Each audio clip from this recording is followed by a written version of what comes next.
것은 왜 자유론인가 한번 볼까요? 이제 우리가 자유주의 관점에서 이렇게 본다고 한다면 자유라는 게 두 가지 가치가 있습니다. 두 가지 의미가 있습니다. 첫째로는 윤리적인 가치가 있죠. 윤리적인 건 법과 제도의 조건합성을 판단하는 기준이 자유라는 기준입니다. 그렇죠. 이건 사회주의적인 적극적인 자유든 소극적인 자유든 상관이 없습니다만. 그 다음에 또 하나는 또는 국가의 역할 문제죠. 국가의 역할. 이게 윤리적 측면입니다. 그 다음에 또 하나는 과학 철학적인 방법이 있습니다. 방법론적인 측면이 있습니다. 과학 철학. 이게 바로 제가 나중에 아까 말씀드렸던 자생적 질서입니다. 스폰테이니어스 오더라고 하는 개념이 자율에서부터 출발을 한다. 자유. 스폰테이니어스 오더를 이해를 해야 자유라는 개념, 자유를 이해를 해야 스폰테이니어스 오더라는 개념을 이해를 할 수 있다는 얘기죠. 그래서 스폰테이니어스 오더라고 하는 것, 이게 아주 독특한 개념인데 두 가지 자유가 있었는데 자유가 두 가지 개념을 엄격하게 구분하기 시작을 합니다. 구분해 놓습니다. 이게 20세기 들어와서 정치 철학으로서는 상당히 유명합니다. 유명한 개념이죠. 두 개를 분리했다는 게 결정적인 역할을 많이 했습니다. 두 가지 자유를. 그 전에는 한 가지 자유는 존재하지도 않고 다른 자유는 다른 어느 한 자유는 존재하지 않고 한쪽만 얘기를 했습니다. 예를 들면 여러분들 19세기에 있었던 토마스 힐 그린이라고 하는 사람은 자유는 한 가지밖에 없다라는 얘기를 하죠.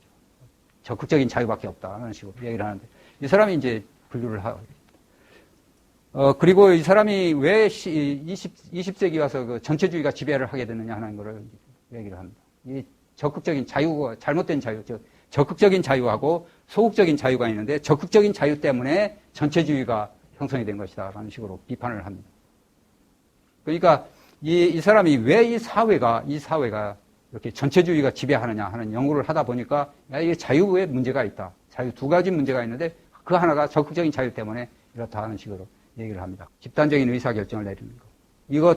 이건 이제 고대에서 쓰였던 자유가 있고 그 다음에 이제 현대의 자유라고 하는 것은 이거는 이제 시장과 경제적인 자유들, 경제적 자유. 이게 주권 침해 문제였습니다. 인민이 정부 정치에 참여해야 된다는 얘기죠. 그 얘기였습니다. 그게 제일 중요했고 그것이 그 이후로 계속해서 나옵니다. 평등, 자유, 평등, 박애. 이거는 프랑스 혁명과 아무 관계없는 유럽 대륙에서 독일이나 또는 그 밖의 나라에서 떠들는 얘기고 실제 프랑스 내에 있어서는 자유, 평등, 박애 그거 아니라 민주주의였습니다. 민주주의. 그렇게 민주주의를 중시를 하니까 이 공산당이 이 민주주의라는 게 이게 고대의 물건인데 지금 프랑스가 거대한 그러니까 그 18세기의 자유를 고대 그리스나 아니면 아테네에서 사용했던 그런 그 자유를 정치적 자유를 지금 19세기에 들어온 이 나라에 이런 자유를 심어가지고 되겠느냐. 그래서 민주주의를 굉장히 부정적인 입장에서 쳐다봅니다. 그래서 지금 프랑스라고 하는 현대사회에서 그 당시 2천만 명, 인구가 2천만 명이었습니다. 프랑스에. 그런데 그리스는 10만 명. 그러니까 아리스토텔레스가 그랬습니다. 민주주의를 제대로 작성하기 위해서는 인구가 한 10만 명 정도면 된다라는 식으로 얘기를 하죠. 인구가 이제 그런 10만 명 정도에서나 작동할 수 있는 민주주의를 그 당시 2천만 명이 되는 프랑스에는 이게 적용하기 불가능하다. 그런 얘기였습니다. 그러니까 민주주의는 우리 프랑스의 물건이 아니고 옛날 물건이니 우리가 할 거는 이 개인의 자유에 초점을 맞춰야 된다. 그런 주장을 하기 위해서 나온 겁니다. 그런데 그 이후에 보면 자유민주라는 게 이제 막 결합을 해버립니다. 19세기에 들어오면. 자, 여러분 이제 여기서부터 이제 까다로운데 적극적인 자유, 소극적인 자유, 네거티브, 포지티브인데 네거티브라는 얘기 있습니다. 이게 우리나라 참 번역하기가 굉장히 힘들어요. 소극적 자유. 우리가 달리하면 이게 부정적이라는 의미도 있고 포지티브라는 건 적극적인 건데 긍정적인 의미가 들어요. 긍정적이라는 의미가 있습니다. 이걸 참 번역하기가 우리는 힘드는데 대체로 일반적으로 우리가 번역하는 거면 네거티브 프리덤이면 소극적이라는 개념이고 적극적인 건 포지티브입니다. 네거티브라는 것은 여러분들 네거티브 포지티브를 설명하기 이해하기 가장 빠른 거는 무역을 할 때 이게 수입을 할 수 있는 것들만을 모아놓습니다. 수입을 할 수 있는 것만을 허락을 하고 정해놓고 수입할 수 있는 겁니다. 이건 수입해도 좋아 라고 해놓은 것. 그 다음에 수입해서는 안 되는 것들만 정해놓는 게 있습니다. 이건 수입해서는 안 돼. 수입해서는 안 될 종목만 정해놓고 나머지들이 멋대로 수입해도 좋아. 이렇게 해놓고 한쪽에서는 수입할 품목만 정해놨습니다. 품목. 이걸 포지티브 리스트라고 그러고 이쪽에 포지티브, 네거티브 리스트라고 부릅니다. 이게 무역학에서 나오는 얘기죠. 그렇죠? 무역학에서 주로 쓰이는 얘기입니다. 그렇습니까? 그렇죠? 포지티브 리스트, 네거티브 리스트. 그런데 네거티브라고 하는 건 바로 그런 뜻입니다. 그런 뜻이에요. 없는 것, 되지 않는 것만을 금지시켜놓고 나머지 거는 멋대로 마음대로 해도 좋다는 뜻이고, 그 다음에 포지티브는 이것만을 해라라는 뜻입니다. 이 자유라고 하는 것도 그렇습니다. 자유라는 개념도 역시 네거티브라고 하면 무엇이 없는 상태. 그러니까 강제가 없는 상태. 자유주의에서 가장 유명한 자유의 개념이 강제가 없는 상태입니다. 강제가 없는 상태다. 이게 하이에크가 주장하는 저도 뭐 하이에크의 그 주장이 옳다고 생각을 해요. 강제가 없는 상태다. 거짓이나 거짓말을 한다거나 좀 사기, 기만이 없는 상태죠. 사기, 기만이나 강제는 똑같은 의미, 똑같은 결과를 가져오기 때문에 똑같이 식으로 하는데 사기, 기만, 강제가 없는 상태다. 없는 상태. 이게 네거티브입니다. 그리고 모든 자유주의자들은 모든 디파인을 할 때 항상 네거티브하게 디파인을 합니다. 네거티브하게. 예를 들면 정의라는 것도 정의가 무엇이냐? 정의롭지 않은 행동입니다. 정의롭지 않은 행동을 정의가 무엇이냐를 대표합니다. 네거티브한 거죠. 그렇죠? 법이라는 것도 그렇습니다. 법이 뭐냐는 것도 마찬가지입니다. 네거티브합니다. 네거티브한 것. 네거티브하게 정의를 합니다. 그 다음에 평화라는 것도 네거티브합니다. 네거티브. 자유, 평화, 정의 모두가 네거티브하게 디파인합니다. 이게 자유주의 특징이죠. 왜냐하면 그렇지 않으면 인간 행동을 어떤 특정한 방향을 지정해서 그쪽으로 몰고 가는 게 그런 성향입니다. 적적이라고 한다면. 그렇죠. 평화라는 게 이게 평화다 하면 평화를 어떤 특정한 상황을 위해서 사람들 그쪽으로 몰고 가는 거죠. 그러나 네거티브한 거는 이건 안 돼. 나머지는 주인 마음대로 해. 이런 겁니다. 나중에 다시 한번 설명을 할 겁니다. 이 부분에. 여러분들 규제도 네거티브 규제 시스템이 있고 포지티브 규제 시스템이 있습니다. 그렇죠. 오늘 많이 얘기하는 것들이 그렇죠. 그와 같은 맥락인데 시간이 많지 않기 때문에 중요한 것만을 간략하게 설명을 하겠습니다. 적극적인 자유 1위입니다. 자유. 이건 인간이라고 하는 걸 적극적인 자유라는 게 뭐 다른 거 여기서 한번 볼까요? 인간 행동이라고 하는 거 볼까요? 인간 행동을 결정하는 요인이 있습니다. 요인이 있는데 인간 행동, 왜 내가 이렇게 행동을 하지 하는 게 있습니다. 왜 사람들이 너는 왜 그런 식으로 행동해? 라고 물으면 첫째 그 행동을 결정하는 요인이 있습니다. 누가 폭력을 행사하기 때문에, 강제 행사하기 때문에 이런 식으로 행동할 수도 있고, 또는 행동 동기가 있습니다. 이기심이나 이타심, 공공정신, 애국심 이런 것 때문에 행동 동기 때문에 이런 식으로 행동하거나 저런 식으로 행동합니다. 행동 결정 요인입니다. 그 다음에 무지하기 때문에, 혹은 미신 믿기 때문에 이렇게 행동한다 하는 게 있고, 그 다음에 신체적인 능력이 불구라든지 키, 날개 이런 것들 이런 것 때문에 이런 것이 없기 때문에 이런 식으로 행동한다. 뭐 이런 식입니다. 재정 능력 이것도 역시 인간 행동을 결정하는 중요한 요소인데 가장 중요한 것이 이 부분입니다. 적극적인 행동이라는 것. 적극적인 자유와 관련된 것. 적극적인 자유와 관련된 것은 도덕적인 행동을 전부 다 적극적인 자유로 행동을 했습니다. 이기심 있죠. 여기서 볼까요? 충동에 따른 행동입니다. 이건 부자유한 것이다. 충동에 따른 행동. 이거는 자유롭지 않다. 그러니까 알코올, 마약, 음란물, 성매매, 도박 이런 행동을 하는 거는 이건 부자유한 것이다. 자유롭기 위해서는 이런 걸 해서는 안 된다. 이런 거죠. 그러니까 그와 같은 행동을 억제하는 법은 자유의 증진이다. 충동에 따른 행동은 부자유한 것이다. 이런 자유를 회복하기 이런 자유를 증대시키기 위해서는 역시 법으로서 이런 걸 해서는 안 된다. 이게 소위 파터널리즘입니다. 이건 나중에 존 스튜어트 밀 와서 이제 부정을 합니다. 존 스튜어트 밀은 이런 건 그냥 내버려 둬라 이런 식으로 하죠. 그 얘기는 뒤에 가서 설명을 하기로 하고. 그 다음에 도덕적으로 바람직한 목적을 추구합니다. 공공선을 추구하는 경우와 이기심 추구하는 경우 뭐가 더 자유스러우냐면 공공선을 추구하는 게 자유스러운 거예요. 이게 루소나 토마스 힐 그린 같은 사람이에요. 토마스 힐 그린은 어떤 사람이냐면 여러분들 토마스 힐 그린의 선배가 누구냐면 존 스튜어트 밀입니다. 존 스튜어트 밀이 인류 역사에서 어떤 역할을 했냐면 자유주의의 물결을 사회주의로 돌려놓는데 중요한 역할을 한 사람입니다. 존 스튜어트 밀이. 그런데 여기서 더욱더 박차를 가한 사람이 누구냐면 힐 그린입니다. 토마스 힐 그린입니다. 이 사람이 자유는 네거티브한 자유는 없다. 시장에서의 자유가 보통 네거티브한 겁니다. 어떤 특정한 행동을 해서는 안 된다고 나머지 건 다 자유로 내버려 두는 거죠.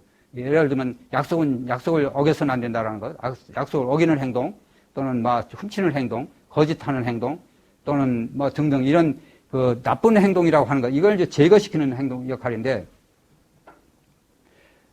그런데 그런 자유, 그런 자유, 그러니까 나는 그런 자유는 필요 없는 거죠. 그런 자유는 없는 것이 마찬가지다.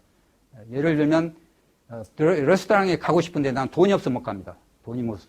어떤 사람은 돈이 있어서 레스토랑에 가는데 나는 돈이 없어 갑니다. 못 가는. 이건 이제 자유가 없다는 얘기죠. 자유가 없다.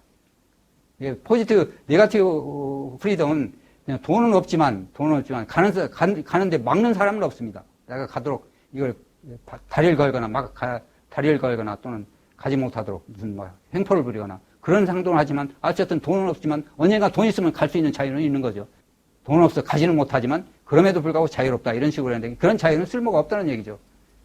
역시 레스토랑에 가고 싶으면 레스토랑에 가서 가지고 가서 식사를 할 수 있는 돈을 가지고 있어야 비로소 자유롭다. 이게 적극적인 자유와 똑같습니다. 그래서 이제 그런 식으로 해서 그린이라는 사람이 이 시장에서의 자유라고 하는 건 이건 쓸모없는 것이고 포지티브한 적극적인 자유 개념이다. 그래서 토마스 그린이 복지 정책을 도입하는데 결정적인 역할을 했습니다. 영국의 복지 정책이 돈 없는 사람한테 돈을 넘는 사람한테 돈을 주어서 그 사람의 자유를 증진시키는 방법이죠. 이와 같이 이사야 벌린이라고 하는 사람은 적극적인 자유를 이와 같이 설명을 해줍니다. 그래서 이사야 벌린이 적극적인 자유를 옹호한 사람은 결코 아닙니다. 이게 적극적인 자유 때문에 결국은 전체주의가 등장을 했다는 얘기죠. 여러분 보십시오. 이게 루소 같은 그린 사람들, 이런 사람들 보면 전부 다 이게 이기심 전부 다 억제시키는 겁니다. 공공선을 추구하는 거죠. 일반 의지라고 하는 것도 전부 다 사실은 루소의 일반 의지라고 하는 것도 사실은 이게 공공선이죠. 공공선입니다. 공공선이 뭐냐? 결국은 평등주의입니다. 평등. 소득 재분배하죠. 소득 재분배하라는 얘기입니다.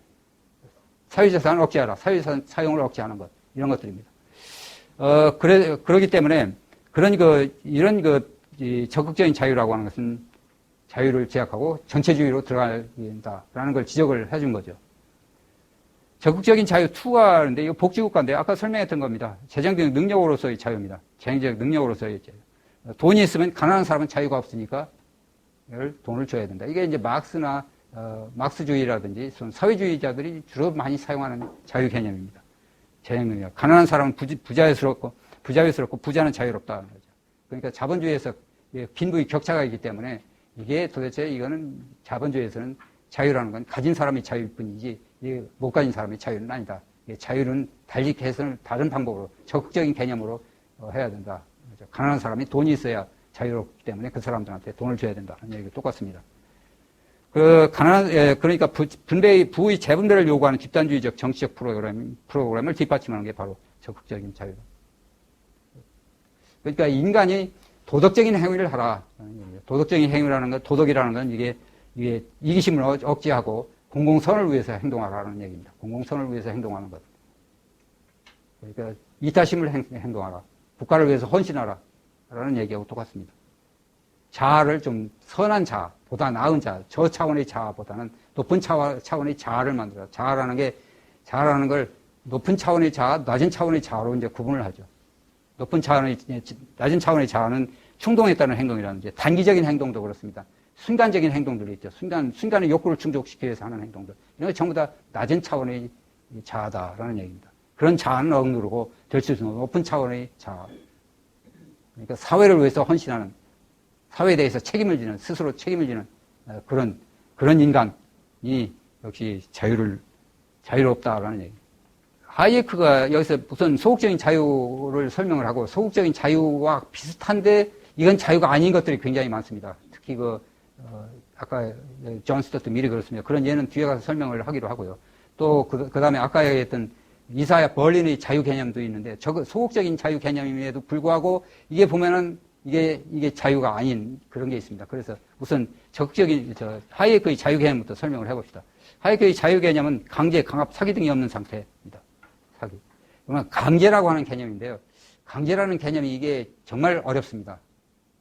폭력을 행사하는지, 남의 재산을 훔친다든지, 폭력을 행사하는지, 또는 사기 기만을 한다든지, 뭐 이런 거는 쉽게 우리가 할 수 있지만, 여러분들 갑을 문제에 관해서 이게 강제냐 아니냐를 분간하기는 정말 힘이 듭니다. 자유의 개념을 누가 했더라도 자유 개념을 얘기를 했던 사람들이 자기 것이 가장 훌륭한 것이고 이게 본보기가 돼야 된다라고 주장하지는 않습니다. 그냥 내 자유는 이런 식으로 생각을 한다는 식이지.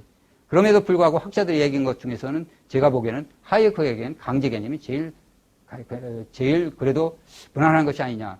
예를 들면 여러분들 라스바르트라고 하는 무정부주의자가 있습니다. 라스바르트. 무정부주의자. 이 사람은 non aggression입니다. 공격이 없는 경우 이걸 자유로 보는데 이렇게 되면 블랙메일 같은 게 있습니다. 협박하는 게 있죠. 협박, 위협을 하는 거. 이걸 그럼 어떻게 취급을 해야 될 것이냐 하는 문제가 생깁니다. 협박, 위협 같은 경우는 강제 개념으로 충분히 할 수 있습니다. 그 다음에 자유라고 하는 것들이 인간과의 관계라는 얘기입니다. 인간과의 관계에서의 자유뿐이지, 아까 얘기했던 적극적인 자유 개념에서는 인간과의 관계가 아니었습니다. 그렇죠? 이기심을 억제하라, 도덕적인 행위를 하라, 라는 얘기는 도덕적인 행위를 하는 것이 자유롭다. 아니면 자기 자신이 이기심을 억제하는 것이 자유롭다. 라고 하는 것은 이건 심리적인 것이지, 어느 한 인간이 다른 인간에 대한 타인 지향적인 행동이 아닙니다. 그건. 그렇죠? 그건 인간 내적인 문제입니다. 인간 내적인 문제. 그렇죠? 그 자유라고 하는 것은 언제든지 인간과의 관계이지, 심리적인 문제는 아니다.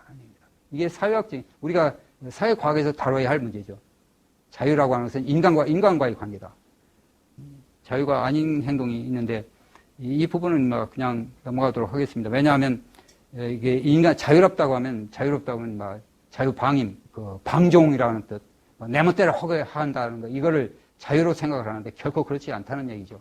자유주의를 얘기를 하면 이겁니다. 여기 강제 폭력을 행사하는 것, 허위, 광고, 사기, 기만하는 것, 이거 전부 다 자유로운 행동은 아니죠. 그 다음에 타인들에게 무례한 행동을 하는 것, 이것도 자유로운 행동은 아닙니다. 타인의 재산 자유를 침해하거나 계약을 이행하지 않는 행동, 이것도 자유로운 행동이 아닙니다. 그 다음에 자신의 행동에 대해 책임지지 않는 행동, 이것도 자유로운 행동이 아닙니다. 이게 자유주의라는 것이 굉장히 높은 도덕을 요구하는 이념이죠. 굉장히 높은 도덕을 요구합니다. 여러분들 이웃집에 어떤 장사하는 사람이 들어가지고 내 물건이 덜 팔립니다. 이거 그냥 톨러런스를 해줘야 되거든요. 이게 자유거든요. 그렇죠? 여러분들 우버 택시나 보니까 영업용 택시들 막 서로 분쟁하는 거 있죠. 자유주의라고 한다면 우버 택시가 나와서 영업용 택시가 이게 판매고가 수입이 줄어든다고 하더라도 톨러런스를 보여주는 게 이게 자유입니다. 이게 자유인데 그렇지 않거든요. 그러니까 이게 자유라고 하는 것이 지키기가 굉장히 힘이 든다. 굉장히 높은 도덕이 필요하다는 얘기입니다. 자기 절제, 자기 희생이 필요한 게 이게 자유주의입니다. 그걸 피하지 않으면, 그걸 원치 않으면 이건 사회주의로 가는 수밖에 없죠. 이걸 하기 싫으면 사회주의로 가는 수밖에 없습니다. 그래서 자유라고 하는 것은 이게 결코 방종이 아니라 규칙과 결부되어 있다는 게 이게 아주 자유주의자들의 특징입니다.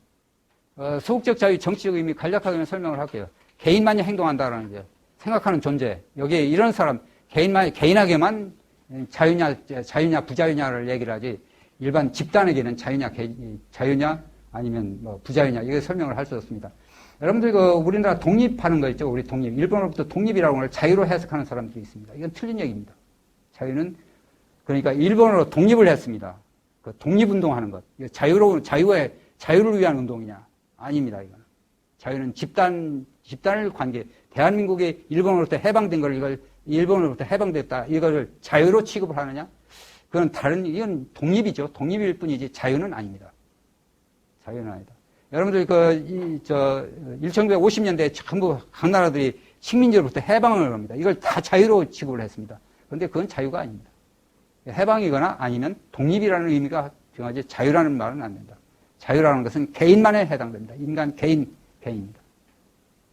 여러분들 해방이 됐지만 해방을 자유라고 본다고 한다면 해방됐습니다. 해방된 나라들 여러분들 제3세기 보십시오. 해방돼가지고 뭐 했습니다. 다 독재국가죠. 다 독재국가였습니다. 한국만 비교적 그렇지 않았죠. 다른 나라들 다 독재국가였습니다. 그러니까 해방됐다고 해서 그게 자유라고 볼 수 있는 건 아니죠. 식민지라고 해서 이게 자유합니다. 홍콩 보십시오. 홍콩 식민지였습니다. 얼마나 자유가 많습니까? 식민지는 이게 자유롭지 못하다라는 얘기. 식민지는 그 국민이 자유롭게 하지 못한다라는 의미는 맞지 않는가. 집단주의는 적용을 할 수는 없다는 얘기죠. 자유라고 하는 게, 그런데 제가 요즘 아직 명확한 답변을 할 수는 없습니다만은, 그 식민지를 가지고, 일본 해방을 가지고 자유라는 개념을 어떤 식으로 적용을 했는지를 곰곰이 좀 조사를 하고 있는 중인데, 아직 결론은 못 내렸습니다. 그런데 개인이 자유하고 자꾸 식민지로부터 해방되는 걸 자유라고 혼돈하게 쓰는 경우가 혹 발견을 할 수 있는데, 그거는 좀 지양을 해야 된다는 얘기죠. 그 다음에 자유를 벗어난 조건의 자유를 적용하는 건, 자유를 벗어난 조건의 자유를 적용하는 건 의미가 없다. 로빈슨 크루소, 여기다 자연인이 있죠, 여러분들, 자연인. 그거 자유롭다고 얘기를 하죠. 그거 자유가 아닙니다. 자유는 언제든지 인간과의 관계입니다. 로빈슨 크루소가 혼자 있는데, 이제 프라이데이가 왔습니다. 프라이데이가 와가지고 로빈슨이 프라이데이인데 막 강제로 시키고, 이때부터 이제 자유가 시작됩니다. 자유가 존재하느냐, 안 하느냐, 시작이 되는 겁니다. 심리적인 것 결코 아닙니다. 아까 얘기했던 내면적인 것, 예를 들면 이기심을 억제하는 것, 이게 자유롭다. 충동심을 억제하는 행동, 이게 자유롭다. 이거는 인간과의 관계는 결코 아닙니다. 내면적인 현상이죠. 그 다음에 두 번째 또 하나 설명하는 것은 자유라는 게 이게 천부적이라는 주장이 있습니다. 칸트, 로크, 이게 천부적이다. 자유가. 우리 이제 자유라는 게 자율이라는 의미로 해석을 한다고 한다면 자율입니다. 강제가 없는 상태. 내가 자율적으로 내 의사결정을 취하는 경우입니다. 이게 천부적인 자유다, 천부인권이다, 자연권이다, 타고난 것이다. 이거는 저는 그렇게 생각을 하지 않습니다. 타고난 건 자유주의가 아니라 사회주의입니다. 사회주의. 인간은 본능적으로 사회주의자입니다. 인간은 완전히 본능적인 건 사회주의자죠. 사회주의자죠. 그러니까 이게 만약에 타고난 게 자유라고 한다면, 타고난 본능적인 게 자유라고 한다면 얼마든지 이게 자유를 위해서 이렇게 싸울 필요 없습니다. 저절로 다 자유를 좋아하는데요. 타인의 재산도 존중하고, 약속도 어기지도 않고, 내 스스로 결정하고, 국가에 의지하지도 않고, 그러죠. 본능적이라면 그러는데, 본능적으로 국가에 의지하거든요. 본능적으로 국가에 의지하려고 합니다. 뭔가 의지를 하지 않으면 살 수 없는 거죠, 인간이라는 게. 신한테 의지를 합니다. 그런데 신은 죽었다고 그랬습니다. 그러니까 결국 의지할 거는 뭐예요? 국가죠, 지금. 인간은 본능적으로 어딘가 의지하려고 하는 성향, 부모한테 의지하는 것, 어린애가 의지하는 것. 그렇죠? 어린애 부모한테 의지합니다. 부모 있으면 참 편안하고 온화하죠. 마찬가지로 국가에 있으면 온화합니다. 이게 인간의 본능입니다. 인간 본능은 자유를 싫어한다. 이게 호모 사피엔스가 형성되는 시기, 수렵 채취 시기였거든요. 수렵 채취 시기가 인류 역사에서 거의 인류 역사에서 거의 다 차지했습니다. 흔히 말하는, 여러분 어제 혹시 들었을 겁니다. 인류 역사를 24시간으로 본다고 한다면 수렵 채취 기간이 얼마였느냐면 23시간 56분 동안 수렵 채취 기간을 동안 살았고, 결국 4분 동안 내 스스로 결정하고 내 스스로 물건을 사고 파는 그런 과정에서 4분밖에 안 됐다는 얘기입니다. 그런 속에, 그러니까 수렵 채취 기간에 뭐 했습니까? 사람들끼리 모여서 사는 게. 서로 소규모 그룹 지어가지고 서로 의지하면서 살았습니다. 그때는 뭐 자유가 없었죠. 집단주의죠. 집단의 애착심, 자기 그룹에 대한 애착심, 다른 그룹에 대한 혐오, 타 그룹에 대한 증오, 타 그룹에 대한 공포심, 그렇죠? 포비아, 다른 그룹에 대한 포비아, 다른 그룹에 대한 증오, 그렇습니다. 그 다음에 자유라는 가치 원천, 이 자유라는 가치 원천은 이게 인간 이성의 창조물도 아닙니다. 인간 이성에 의해서 자유를 창조했다? 인간 이성은 그렇게 발달이 안 됩니다.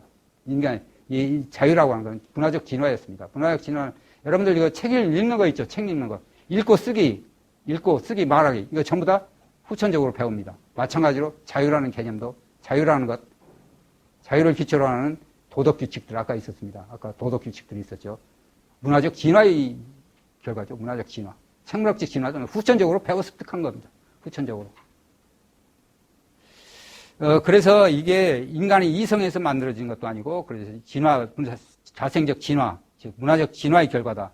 생물학적 진화의 결과인 본능적 심성은 이런 이런 도덕규칙을 파기를 하죠. 자유를 파기하는 게 이게 결국은 생물학적 진화의 결과인 본능적 심성입니다.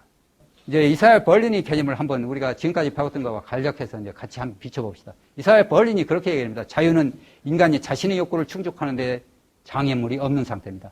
여러분들 여기서 중요한 게 자신의 욕구를 충족하는 겁니다. 충족하는 건데에 대해서 장애물이 없습니다. 한번 생각을 해보십시오. 이게 좀 면밀히 따져봐야 됩니다. 이 철학자의 얘기들은. 한참 고민을 해야 돼요. 네. 그러니까 자유가 뭐예요? 자유가 욕구 만족의 함수입니다. 욕구가 충분하면, 욕구가 충족되면 충족될수록 그만큼 자유가 더 커진다는 얘기입니다. 그렇죠. 그렇죠. 인간이 자신의 욕구를 충족하는 겁니다. 충족하는데 장애물이 없다면, 자유라는 건 욕구 만족의 함수로 볼 수 있는 거죠. 정부가 재분배에 의해서 욕구 충족이 증가하면 그만큼 자유가 됩니다. 여러분들 또 하나 예를 들어볼까요? 뭐가 있느냐면 또 하나 드는 것이, 이거 하나 봅시다. 로크의 형무소 예를 들어볼까요? 형무소. 존 로크가 형무소 예를 들으면서 자유를 얘기를 합니다. 어떤 사람이 형무소에 이제 죄수가 잡혀왔습니다. 죄수가. 감방에 집어넣었습니다. 감방에 집어넣고 이제 간수가 이제 문을 잠가버렸습니다. 잠가는데 이 간수의 기분이 한심 차고 일하는데 이렇게 편할 수가 없습니다. 자기 욕구 완전히 충족된 거죠. 이게 편할 수가 없어요. 나가기도 싫어요, 이제. 여기가 좋다 이거죠. 여기가 좋다. 그러면 이 사람은 뭐라고 합니까? 이사야 벌린에 따르면 이 사람은 자유롭습니다. 내 욕구가 완전히 충족됐는데요. 그러면 자유로운 거죠. 문은 잠가 있습니다. 아무도 내 욕구를 충족시키는 걸 아무도 방해하는 물건이 없습니다. 충족된 겁니다. 문은 잠가 있습니다. 그럼에도 불구하고 나는 욕구 충족. 아주 편하고 좋습니다. 참 실컷 자죠. 아주 편하죠. 이게 자유라고, 이제 이런 사람은 이사야 벌린이 이걸 자유라고 봅니다. 그런데 이게 이제 자유는 아니죠. 이거는 자유가 아니라 자유라고 하는 것은 이제 선택을 할 수 있어야 됩니다. 죄인이 하나 있습니다. 죄인이 문은 열려 있어. 그런데 참 편합니다. 그래도 이 사람은 자유롭습니다. 그런데 이 사람이 만약에 이제 얼마 있으면 지루합니다. 뛰쳐나갔으면 좋겠습니다. 이 사람은 자유가 있습니까? 없습니까? 뛰쳐나갈 자유가 있습니까? 문은 열려 있으니까. 뛰쳐나갈 자유 있습니까? 없습니까? 뛰쳐나갈 자유 있는 거죠. 문이 열려 있으니까 얼마든지 도망갈 수 있습니다. 그게 자유로운 거죠. 그래서 이게 문이 지가 설사 지금 설사 만족했다고 하더라도 장래에 내 욕구가 변동이 있을 때에 그 변동된 욕구를 충족시킬 수 있는 여건이 되어 있느냐 없느냐 합니다. 장기적인 거죠. 그렇죠? 이걸 뭐라고 부르냐면 주류 경제학에서는 두 가지로 부릅니다. 주류 경제학에서 인간이라고 하는 것이 최대의 목표를 달성하는 것, 즉 가장 높은 행복을 추구하는 것, 가장 옵티멀한 것 여기 있는데요. 주류 경제학에서 X에게 A, B, C, D, E의 대안이 존재하고 있습니다. 지금 A, B, C, D 순서대로 A, B, C, D, E까지입니다. 그런데 E가 최대의 목표입니다. 최대로 만족시켜주는 겁니다. 이게 최대로 만족시켜줍니다. 그런데 A, B가 없어버립니다. A, B가 없습니다. 만약에 최대로 동접시키면 뭡니까? E가 극대의 만족을 주는 대안이 있기 때문에 그런 자유로운 거죠. 이게 이사야 벌린의 해석입니다. B, C, B, D, E만 남았습니다. 국가가 이제 이건 금지시켰습니다. 이 A라는 행동, C라는 행동을 금지시켰습니다. 국가가. 그 다음에 나머지 D, B, D, E는 국가가 그냥 내버려뒀습니다. 그런데 이 사람은 E가 최대의 극대의 효용을 만족시켜주는가, 극대의 만족을 가져다 준다는 E가 그대로 남아있기 때문에 이 사람은 아직도 자유롭습니다. 그런데 그 대안에 만족하지 않고 그런데 만약에 주어진 대안, A, B, C, D, E라는 대안에 만족하지 않고 새로운 것을 찾으려고 하는 기획가적 정신이 있다고 한다면 이건 E가 극대의 만족을 시켜주든 안 주든 관계없이 내가 새로운 것을 찾을 수 있는 기회가 제한이 되어 있느냐, 제한되어 있지 않느냐 하는 것에 따라서 자유롭냐, 자유롭지 않느냐를 설명할 수 있는 거죠. 자동차 속도 예를 들어볼까요? 여러분들 혹시 더 이해가 되려는지 모르겠는데. 자동차 속도입니다. 운전 속도가 시간당 50km로 제한했습니다. 그러나 100km로 달리고 싶은 사람에게는 이게 지독한 규제죠. 그렇죠? 규제입니다. 자유를 제한하는 겁니다. 그런데 나는 자동차가 없습니다. 그럼 나는 자유롭다고 볼 수 있느냐 이거죠. 내가 만약에 자동차를 사게 되면 100km 아니 200km로 달리고 싶다고 한다면 이 이 제도는 이건 내 자유를 억압해 주는 거죠.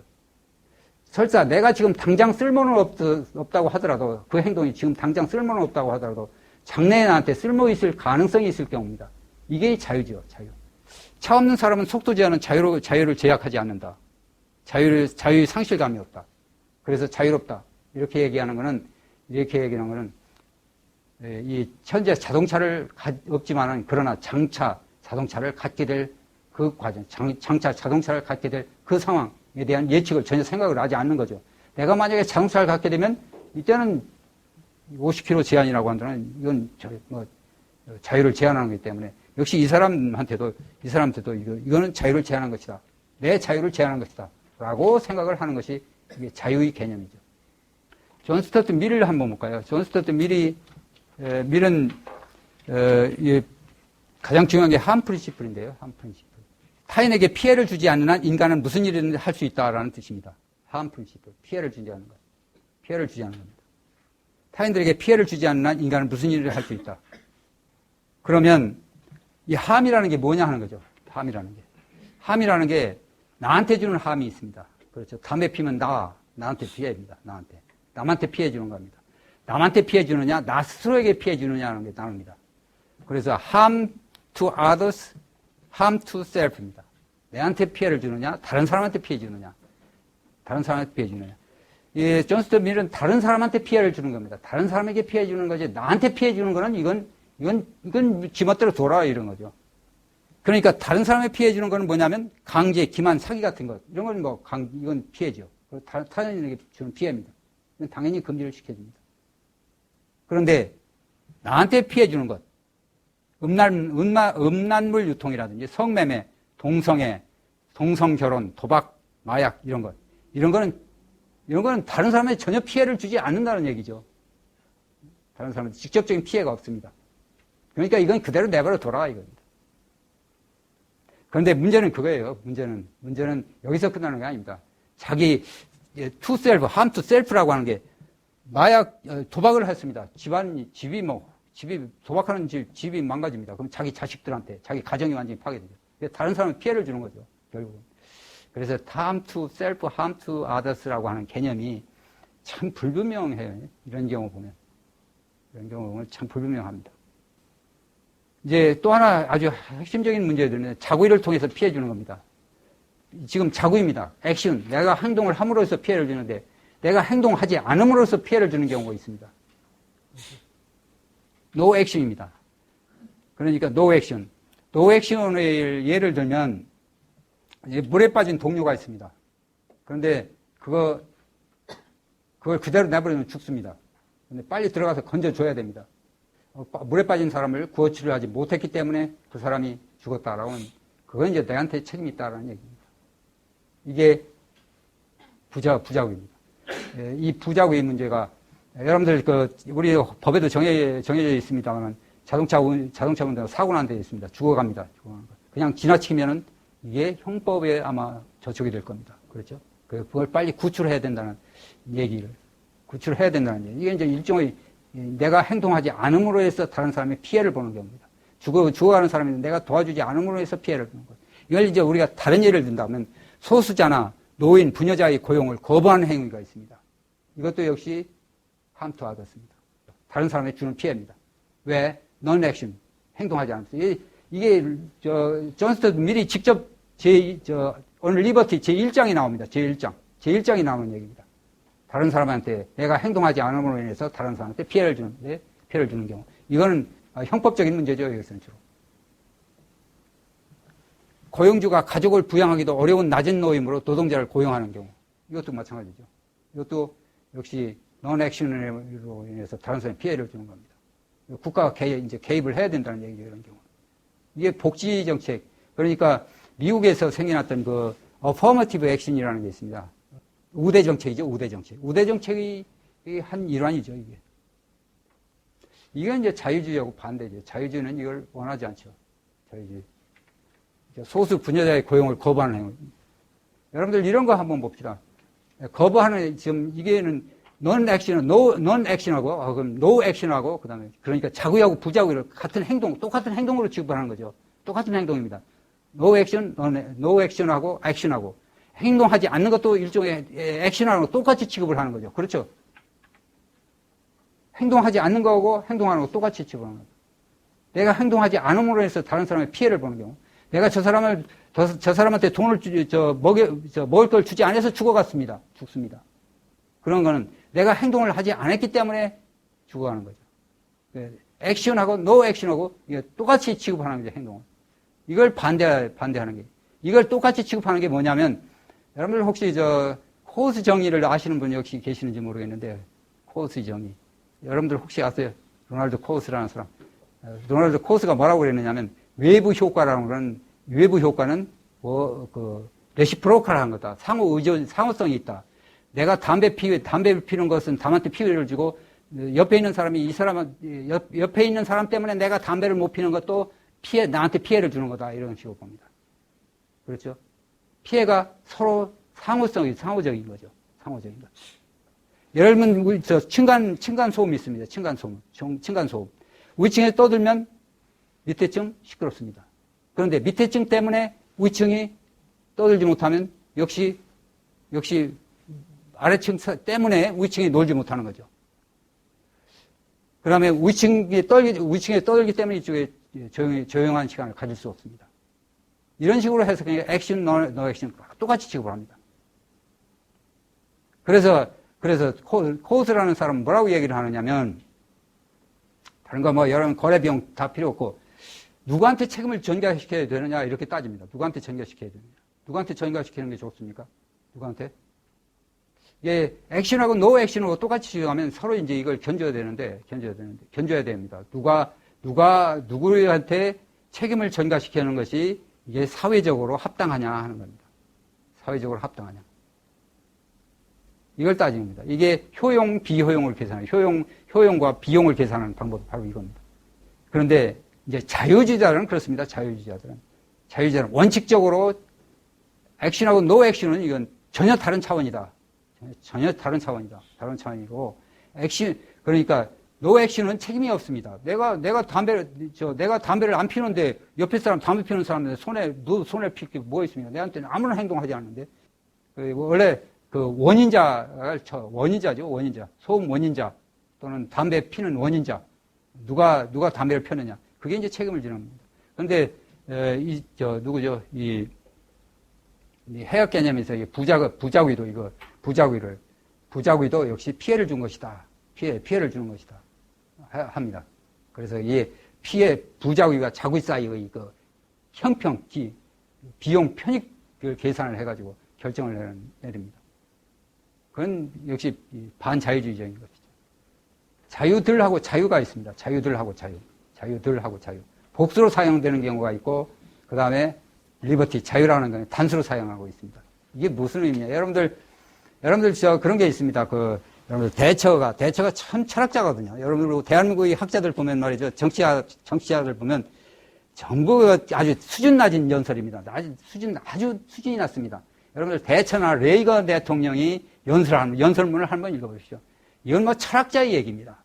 한 시대의 모든 철학적인 요인들을 다 끌고 가는 그런 현상들이죠. 그 얘기 나옵니다. 하이에크를 읽고 그런 얘기를 했는지, 자유는 단 하나다. 나눌 수가 없다. 복수가 아니다. 얘기합니다. 이제 그 얘기입니다. 복수의 단어로 자유를 표시하는 경우, 자유라는 건 분할 가능하다. 이게 나눠줄 수 있다는 얘기죠. 나눌 수 있다. 자유는 어떤 사람은 어떤 행동을 하게 만들고, 어떤 사람은 자유를 하지 못하게, 그 행동을 하지 못하게 하는 그런 행동과 같습니다. 자, 그래서 이걸 여러분들한테 깊이 설명을 하지 않겠습니다. 간단히 설명을 하겠습니다. 여러분들 아까 설명했던 포지티브 리스트, 네거티브 리스트 있었습니다. 포지티브 리스트, 네거티브 리스트. 무역을 자유로이 수입할 수 있는 물건을, 품목을 미리 정합니다. 요거 범위 내에서만 수입을 하는 건 뭡니까? 허가죠. 이거는 자유가 아닙니다. 이건 뭐예요? 면허입니다. 특혜입니다. 특혜.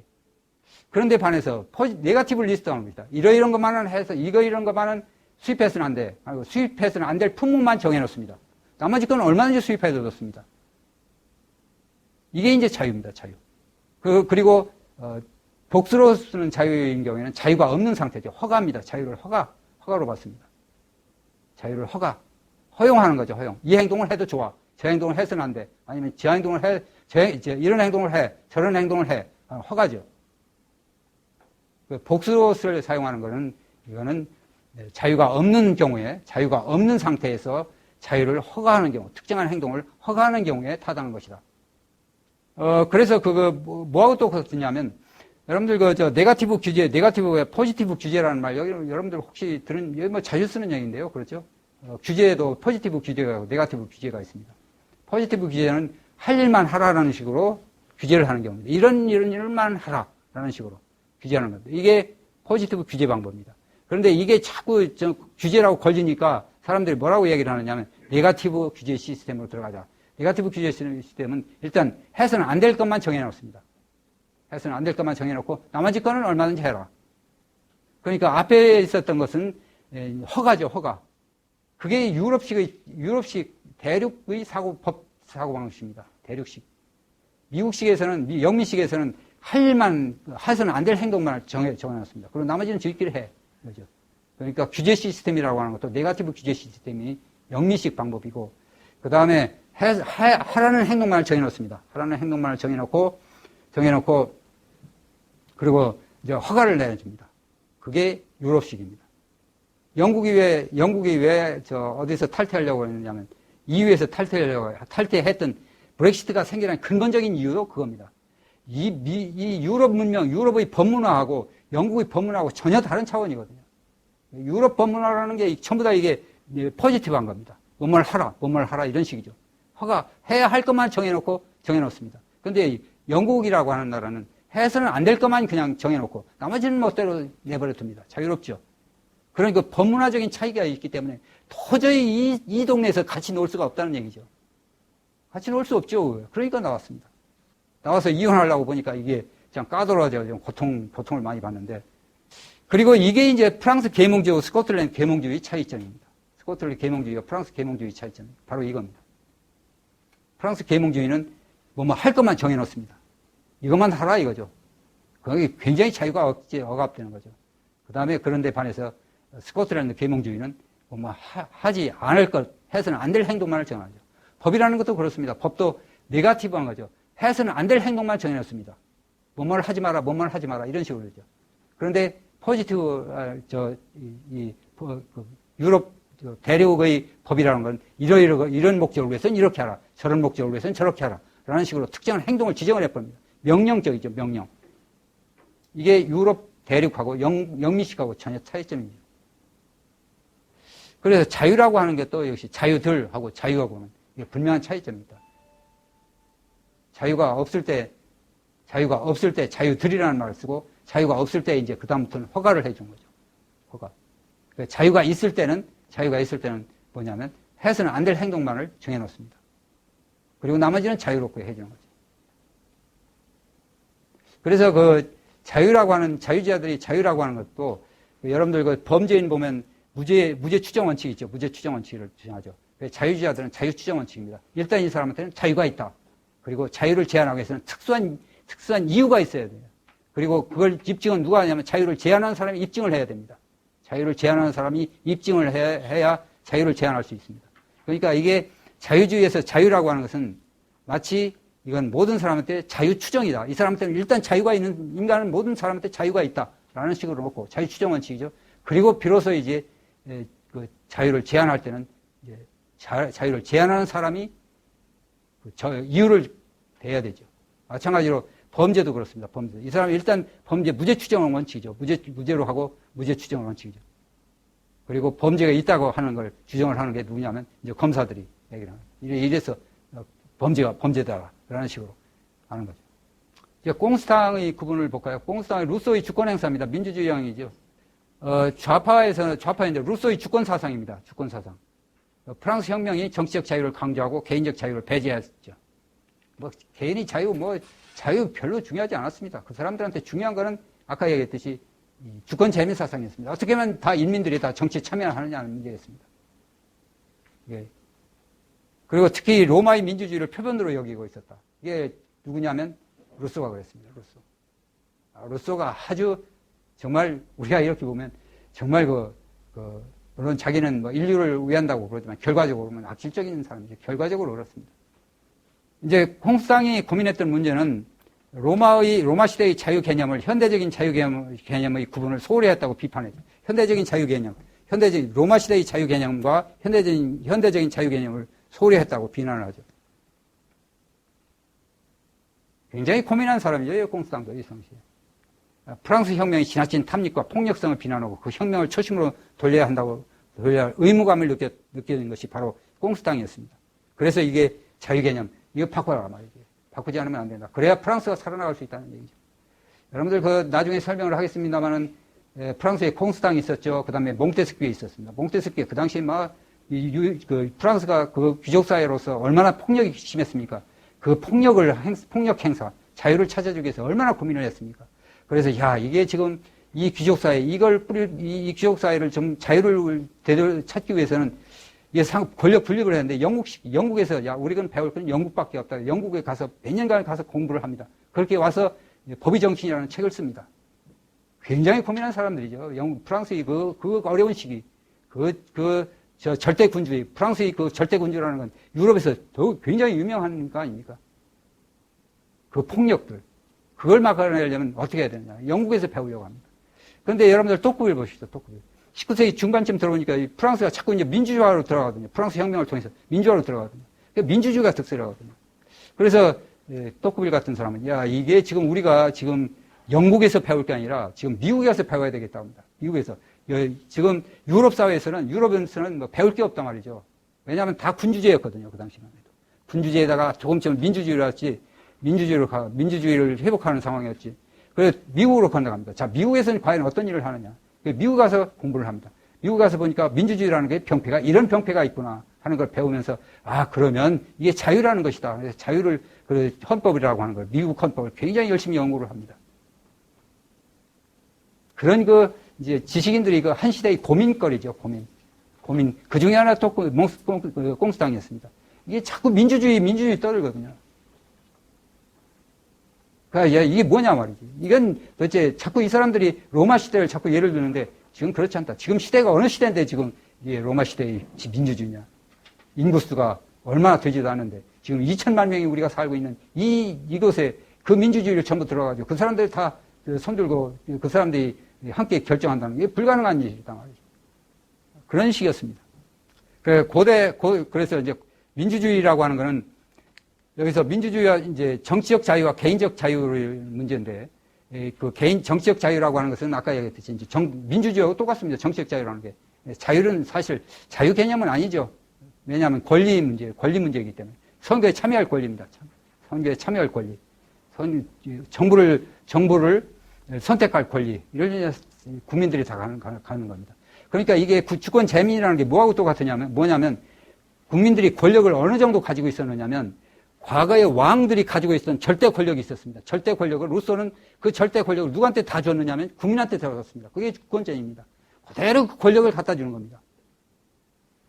그러니까 그 당시에 그 절대 군주가 가지고 있었던 그 권력, 무제한의 권력이 있습니다. 권력을 주권 재민이라고 해서 민간한테, 국민한테 다 갖다 줍니다. 그러니까 민주주의가 무제한인 거죠. 무제한이죠. 그러니까 이게 투표를 해서 결정할 수 없는 요소가 없습니다. 없는 게 없이 모든 일을 다 투표로 결정하다는 얘기입니다. 이게 무제한적 민주주의예요. 무제한적 민주주의죠. 우리가 똑같습니다. 우리 의회에서 정하는 거 있죠. 의회 무제한적 민주주의죠. 우리가 헌법의 치명적인 결함은 뭐냐면 국가 권력을 제한하는 적절히 효과적으로 제한하는 헌법 조항이 없습니다. 특히 경제 분야가 더욱 그렇습니다. 이건 국가가 모든 법을 정하면 어떤 식으로 법을 정하면 그건 다 법이 돼버려요. 법이 되어 있습니다. 법이라고 정할 수 있게 되어 있습니다. 그게 주권 재민이거든요. 민주주의라도 권력을 제한을 해야 되는데, 민주주의적 국민으로부터 나온 권력이라고 하더라도 이걸 제한을 해야 되는데, 제한할 메커니즘이 없다는 얘기죠. 그게 프랑스 혁명으로부터 생겨났고, 프랑스 계몽주의로 등장했고, 그것이 전부 인류 사회를 전부 뒤덮었습니다. 전부 유럽 사회도 그렇고, 한국도 그렇고, 일본도 그렇고, 모든 사회가 다 이게 무제한적인 민주주의로 들어갔습니다. 그냥 그래도 자유를 유지하는 거는 우연이죠, 우연. 이제 민주주의하고 자유주의하고서 이제 공수당이 이제 구분을 합니다. 민주주의는 누가 지배하느냐 하는 문제죠. 민주주의는 누가 지배하느냐의 문제입니다. 지배의 원천입니다. 법의 원천. 그게 누구냐면 법의 원천, 그 다음에 권력의 원천이 누구예요? 국민입니다. 국민. 권력 구조의 문제입니다. 권력 구조. 우리 현대 말하면 권력 구조. 누구한테 권력을 나눠 나누냐의 문제죠. 권력을 국민한테 전부 같이 나눠 먹자 하는 것.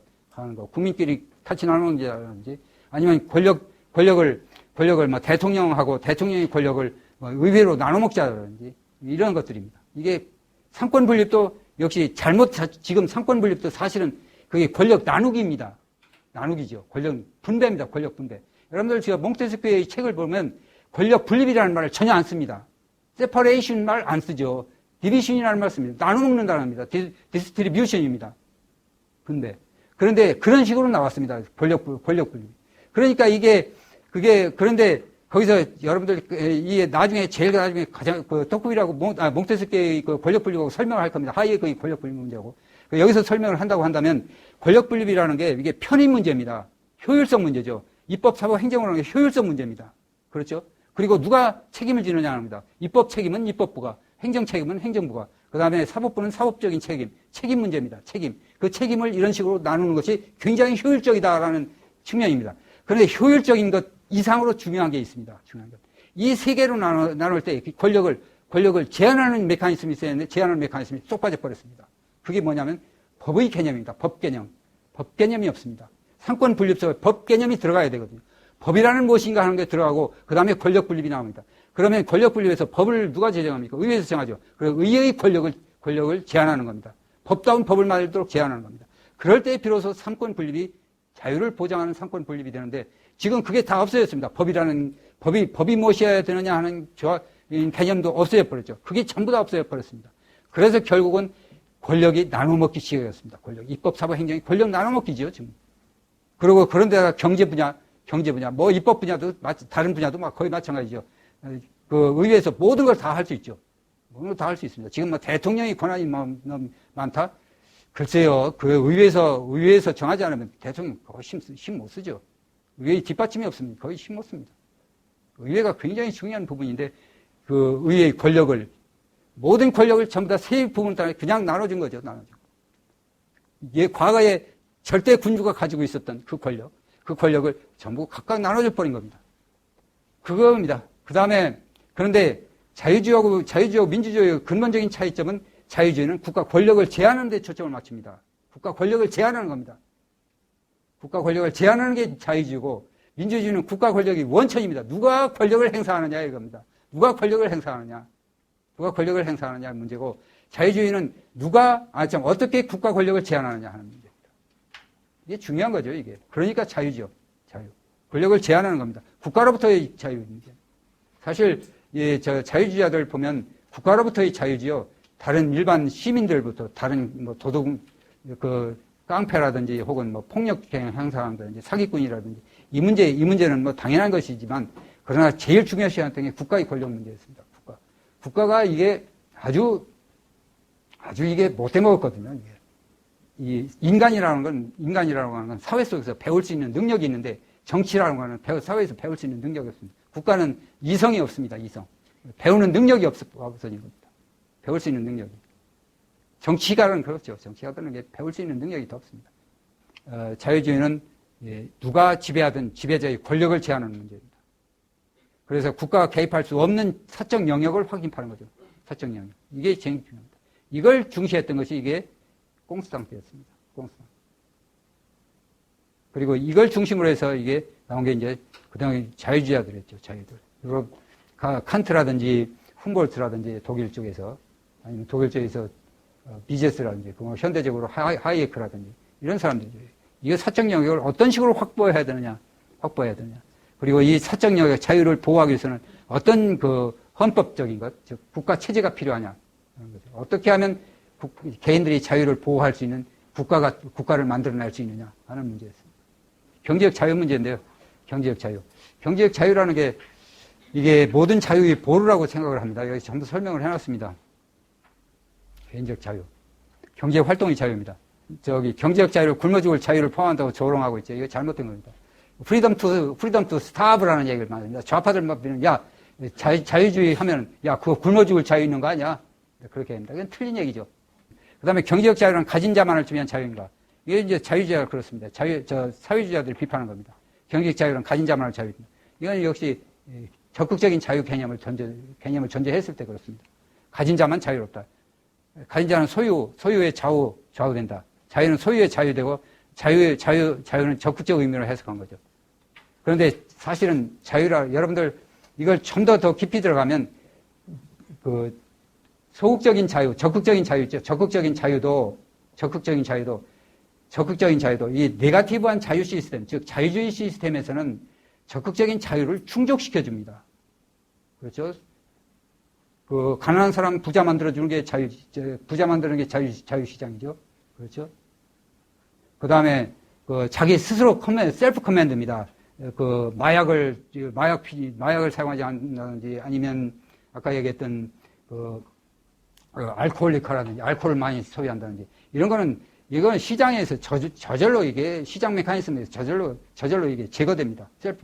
자제력이 없는 사람은 사업 파트너로 인정을 하지 않죠. 시장에서는. 그렇지 않습니까? 저 친구 맨날 술만 마시고 다녀. 그런 사람 사업 파트너로 인정하지 않습니다. 시장에서 스스로 사람들로 하여금 탐닉하지 못하도록 시장에서, 그러니까 좋은 목적을 가지고 행동하도록, 충동에서 소비를 하지 않도록, 소비하는 걸 막든, 아니면 도박하지 못하도록, 충동에 의한 도박을 하지 못하도록 막는 게 역시 자유주의죠. 스스로 자유주의 메커니즘, 국가가 개입하지 않는다고 그렇습니다.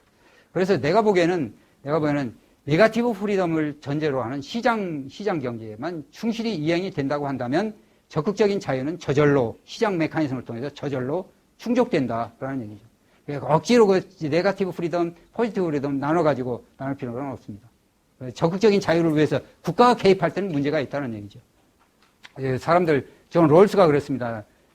롤스가 경제적 자유를 굉장히 등한시했습니다. 사회주의자들이 대부분 그런데, 사회주의자들이 경제적 자유를 등한시합니다. 이건 물질적인 추구하는 자유이기 때문에 별로 좋지 않고, 정신적인 자유, 생각할 자유, 또는 사상의 자유, 아니면 또는 학문의 자유, 종교의 자유, 이와 같은 정신적인 자유 내지는 이걸 흔히 시민적 자유라고 하는데, 시민적 자유를 중시를 하지, 사유자산이라든지 개인 경제적 자유를 등한시하는 경우가 있는데, 전형적인 사람이 롤스입니다. 존 롤스.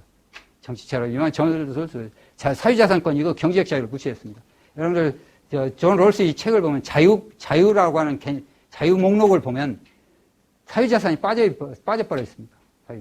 사유자산이 빠져버리고, 언론의 자유라든지, 무슨 집회의 자유라든지, 또는 표현의 자유라든지, 이런 자유만 열거했을 뿐이지, 다른 이 경제적 자유는 빼버렸다. 그런데 사실은 경제적 자유가 있어야 다른 자유도 보호됩니다. 경제적 자유가 없어 보이시죠? 경제적 자유. 여러분들 보십시오. 경제적 자유 없으니까 언론의 자유도 없어졌습니다. 그렇죠? 이게 하이에크가 본 게 그렇죠. 하이에크가 경제적 자유를 제한하면 모든 인간 삶이 자유롭지 못하다.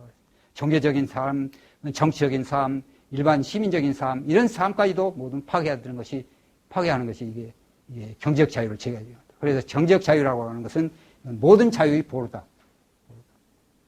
민주주의도 그렇습니다. 민주주의도 역시 경제적 자유가 있기 때문에 민주주의가 형성이 되는 거죠. 여러분들 경제적 자유가 없는 사회 민주주의가 발달된 나라 보십시오. 있나 보십시오. 여러분 인도 보십시오. 인도 경제적 자유가 없을 때, 네헤루 수상했을 때 그 당시 민주주의 도입했습니다. 민주주의 엉망입니다. 지금도 그렇습니다. 지금도 경제적 자유가 많이 경제적 자유가 넓혀졌다고 하더라도 지금도 경제적 자유가 없기 때문에 인도 민주주의를 보면 꼴찌입니다. 우리 대한민국 민주주의는 프리덤 하우스에서 조사하는 걸 보면 우리나라 유럽 사회, 일본이나 거의 자유도가 거의 비슷합니다. 민주주의 정도가, 발달 정도가. 이게 뭐냐면 경제적 자유라고 해요. 경제적 자유가 번창을 했고, 경제적 자유를 통해서 이루어진 소득 형성, 즉 부입니다. 부 때문에 역시 민주주의라는 것도 제대로 되는 거죠. 이게 이제 우리나라 그만큼 민도가 높아졌다. 특히 자유를 숭상하는 사람들이 민도가 높아졌다. 그런 의미입니다. 경제적 자유가 없으면 시민적 자유도 제한되고, 간섭주의 경제는 언론의 자유도 유축된다. 여기까지 설명을 드리겠습니다. 피해라는 게 그냥 피해라는 게 아주 굉장히 모호한 개념입니다. 예를 들면 어떤 사람이 빨간 머리를 했습니다. 기업들이, 저 친구는 빨간머리다. 여기 채용 안 해. 자유의 제약이냐. 피해를 주는 거죠. 자유의 제한이냐. 그렇지 않습니다. 그 자유와 관계가 없습니다. 내가 기업이, 저 사람, 그리고 또 하나 봅시다. 내가 어떤 여인하고 결혼을 하려고 그랬는데, 어느 남자가 폐차해갔어. 그럼 내가 자유를 줄어든 거냐. 그거 똑같은 거죠. 기회가 줄어든 거죠. 기회가 줄어들지. 기회하고 자유는 서로 다른 차원입니다. 그래서 자유하면 가장 알기 쉽게 하면 강제 없는 거. 강제.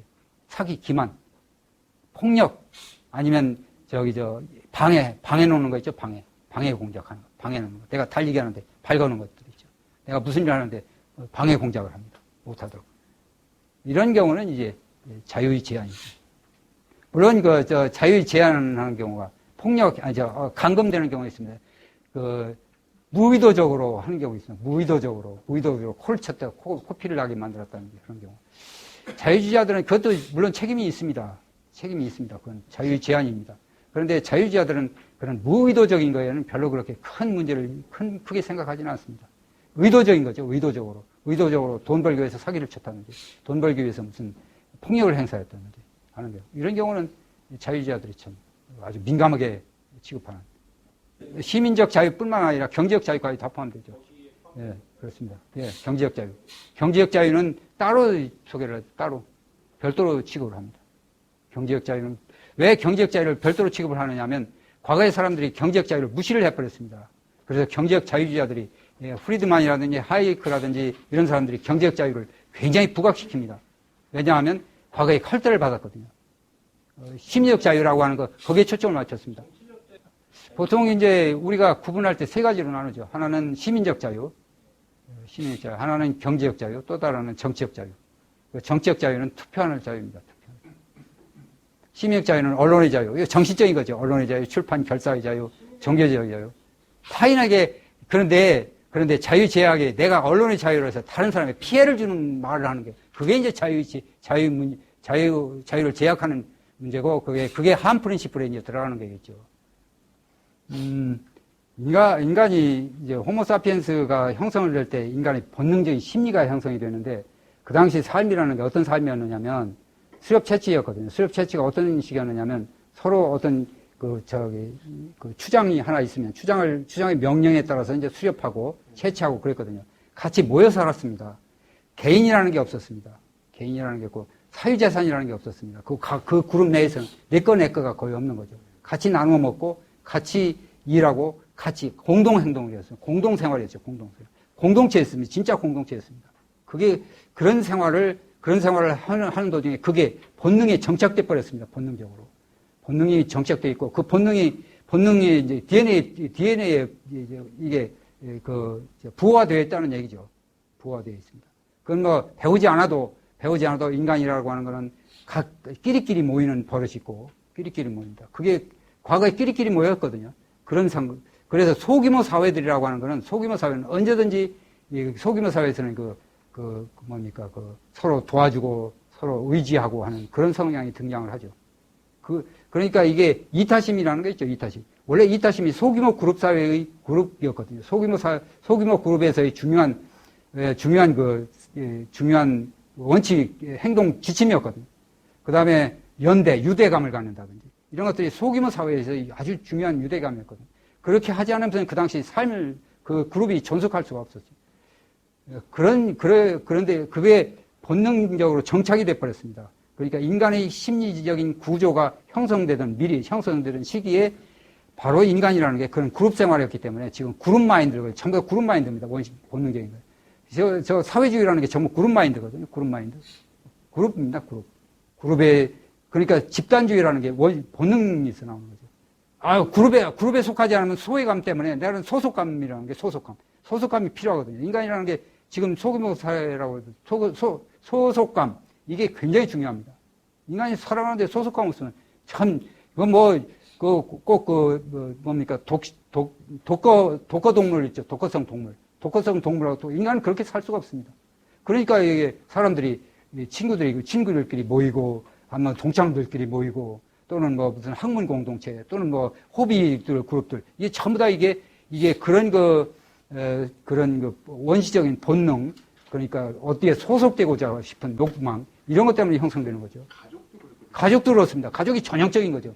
가족이라는 게 본능적인 거죠. 본능에서는 가족 생활이라는 게 가족이 위계 질서라는 게 가족 사랑이라고 하는 것. 이게 전부 다 본능적인 겁니다. 그러니까 행동이 제약됩니다. 행동 제약됩니다. 그 가족이라는 게 존재하고 있기 때문에 인간들이 다른 사람과의 관계, 회사 생활이라든지 이거에서 자기 셀프 커맨드, 자기 절제가 생겨나는 거죠. 가족이 그래서 사회가 운영되는 겁니다. 가족이 파괴되고 가족이 전부 다 없어졌다? 그건 상상할 수가 없습니다. 지금까지는. 어떻게 그때는 어떤 도덕이 생겨날지 모르겠는데 현재로서는 그렇습니다. 현재로서는. 이게 인간이 자유라는 게 아까 얘기했듯이 이게 그 방임 상태, 방종이 아니거든요. 절제를 해야 되거든요. 왜냐하면 절제를 하고 절제를 해야 사회생활이 가능합니다. 자기 절제를 해야 사회생활이 가능하기 때문에. 근데 그 절제를 해야 되는 절제의 중요한 역할을 하는 게 가족입니다. 내가 가족 때문에 온갖 어려움도 참고 견뎌내는 거 아닙니까? 내가 가족 때문에 어디 가서 모욕당해도 참고 하는 일 아닙니까? 내가 가족 때문에 또 다른 사람이 친절하게 하고, 다른 사람도 나한테 친절하게 하고. 그런 그 가족 관계입니다, 가족. 예. 여러분들 오늘 너무 제 시간을 많이 뺐었는데, 다음에는 여러분들 질문을 중심으로 많이 하도록 하겠습니다. 고맙습니다, 여러분들. 예.